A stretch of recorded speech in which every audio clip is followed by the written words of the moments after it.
September 7th is a very interesting day if you're an Indian football fan. Why exactly is that? Well, it is the day that the Indian football team will be kicking off their campaign in the King's Cup, which is a four-nation football tournament that in a sense will serve as some kind of preparation for them heading into what should be a crucial couple of months where they have an Asian Games to prepare for, although that seems to be shrouded in a lot of chaos. And if you're trying to find out why that's the case, we've done some videos on that. Go and check those out. For now though, let's focus on the King's Cup and why it's important, because truth be told, there is a lot of football that's going to be played. And don't forget, India have an AFC Asian Cup coming up as well, so that's going to be key. But before that, not just is it going to be important for them to build some momentum, but it will also be important for them to sustain some that they have in recent times. Don't forget, the Indian football team before this won the Intercontinental Cup, which is of course the tournament organized by the AIFF, but also more importantly the SAF Cup, and did so by beating some pretty good opposition who would be stronger than most SAF nations. Remember, they beat the likes of Lebanon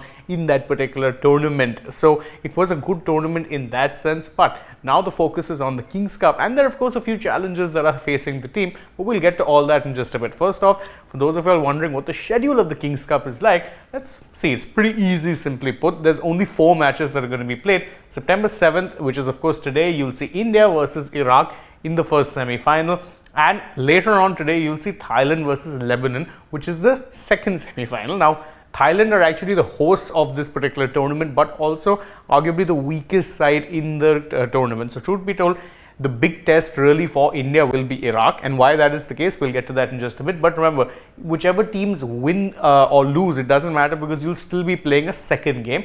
If you win the semi-final, you of course make it to the final, but whichever two sides lose the semi, well, they'll be taking each other on in the third place playoff. So September 7th is the day the first 2 matches take place, and September 10th is the day that the next 2 matches take place, that being the third place playoff as well as the final. Now, if you're an Indian fan, the main game really that you're looking forward to is this one versus Iraq. Why? Because Iraq are ranked higher than any other team in this tournament, and that includes India. India would be the second best ranked team in the King's Cup right now. But the difference is pretty massive, because India currently are 99th in the or 99 or 100th, I don't exactly remember, in the FIFA rankings, but Iraq are at number 70.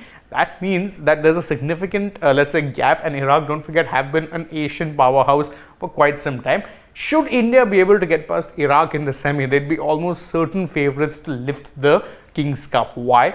Because Thailand, as I said, are the weakest team, and India would be favorites going into that particular match. And Lebanon, well, India have proven that they have the beating of them in recent times. Don't forget, they beat Lebanon not only in the Intercontinental Cup, but also in a penalty shootout during the SAF Cup as well. So the key match really would be the one against Iraq. It would be a good test for the Indian football team, for them to see how far it is that they've come, and whether or not their recent results, let's say against equally or lower ranked opposition, can help them actually improve against the side that are significantly better than them.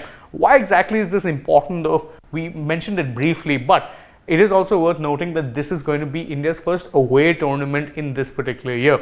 Both the Intercontinental Cup and the SAF Cup were played in India, so that meant, of course, playing in conditions you're not only familiar with, but also with the backing of plenty of home fans. So it wasn't as much of a challenge, but playing a tournament away and potentially having the chance to win it, because it only consists of 2 matches, would be massive.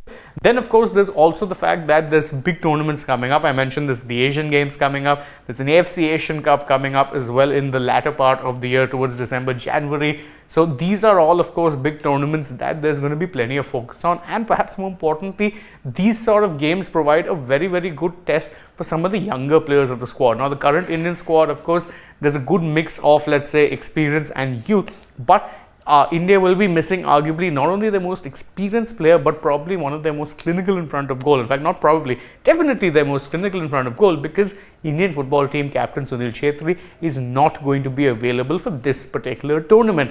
You remember that he and his wife recently welcomed a child into the world, and Chhetri had made it very clear that he'd like to be exempt from the squad for the King's Cup, because he'd want to spend some time with his newborn child as well as his wife, and that was a request that was granted. So that means India will be playing this tournament with no Chhetri, but there's plenty of younger players in there as well who'd be more than happy to stake his spot and show that they can be good enough to fill it. Of course, There's a Manveer Singh over there. There's a Rahim Ali who would be, vying for that spot. There's a Rahul KP, someone who many would remember was part of that 2017 Under-17 World Cup squad.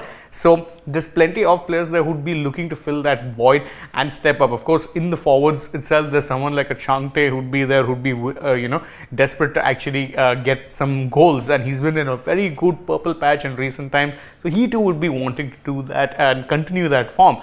But for India, the real match, which is going to be taking place later today, don't forget, in case you're wondering where you can watch it, the match against Iraq, and in fact all of the matches of the King's Cup. For Indian watchers, people who are watching the show from India who live in the Indian subcontinent, you can watch the matches on Eurosport, and if you want to stream the matches online, there is free streaming available on the FIFA Plus website. That is, of course, FIFA's official streaming platform. So that is where you can get a hang of all of these matches. You'll be able to watch the matches over there on TV and on streaming. Thankfully, it's available for both, and neither of them are really paid options. So what are your thoughts though on the entire King's Cup? Do you think that this is good preparation for India? How excited are you? How nervous are you? You can let us know that in the comments below. And don't forget to like this video, share it with your friends, subscribe to the channel, tap that bell icon, follow us on Instagram, Twitter and Facebook. Don't forget to download the AajTak app, and if you're already on the channel, go right ahead and check out some other videos that we've done. For now though, from my side, it is bye-bye.